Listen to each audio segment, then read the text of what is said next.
Assalamualaikum warahmatullahi wabarakatuh. Perkenalkan, nama saya Rizky Renaldi Syahputra.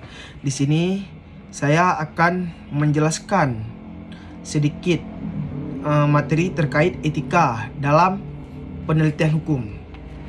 Baik, kita mulai saja. Di sini ada etika dalam penerapan hukum normatif, di mana etika ini berkaitan dengan moral dan standar perilaku yang harus diikuti dalam penelitian hukum yang berfokus pada norma-norma hukum tertulis seperti undang-undang, peraturan, doktrin hukum, serta putusan pengadilan.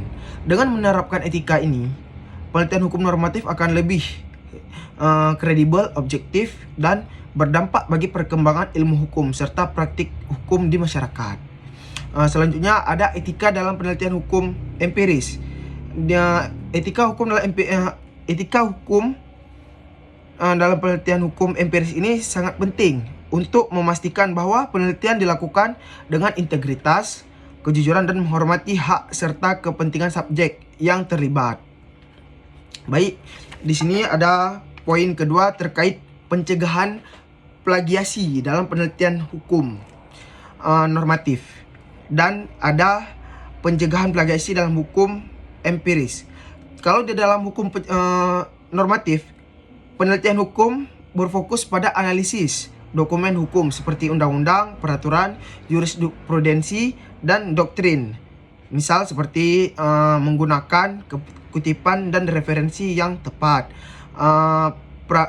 parafrase dengan benar, dan mencantumkan sumber hukum yang digunakan. Terkait pencegahan plagiasi dalam penelitian hukum empiris, ini lebih melibatkan data primer dari wawancara, observasi, atau survei. Misalnya seperti mengutip sumber data dengan benar, menghindari duplikasi data, dan menyebutkan kontribusi dalam penelitian. Baik, selanjutnya ada poin terkait perlindungan keselamatan subjek dan objek. Keselamatan objek dan subjek ini penelitiannya bertujuan untuk memastikan bahwa penelitian dilakukan secara etis, aman, dan bertanggung jawab.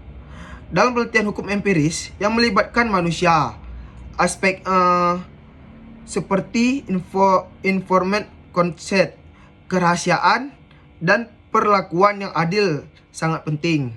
Sementara dalam penelitian hukum normatif itu lebih ke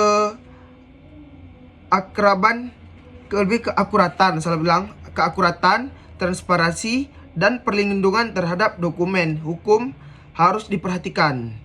Jadi seperti transparansi, perlindungan terhadap dokumen, terus keakuratan, itu dia memang sangat teliti lah bisa kita bilang, atau emang wajib harus diperhatikan.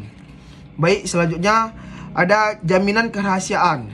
Jaminan kerahasiaan ini dalam penelitian hukum bertujuan untuk melindungi hak dan kepentingan subjek penelitian serta menjaga integritas akademik. Jaminan kerahasiaan merupakan prinsip etis yang memastikan bahwa informasi pribadi, data sensitif, atau dokumen yang diperoleh dalam penelitian tidak disalahgunakan atau diungkap tanpa izin terhadap masyarakat luar atau publik. Baik, sekian itu rangkuman yang bisa saya buat terkait materi etika dalam penelitian hukum. Dan ini mohon maaf bila masih banyak ada yang kurang, karena hanya segini bisa dapat saya sampaikan.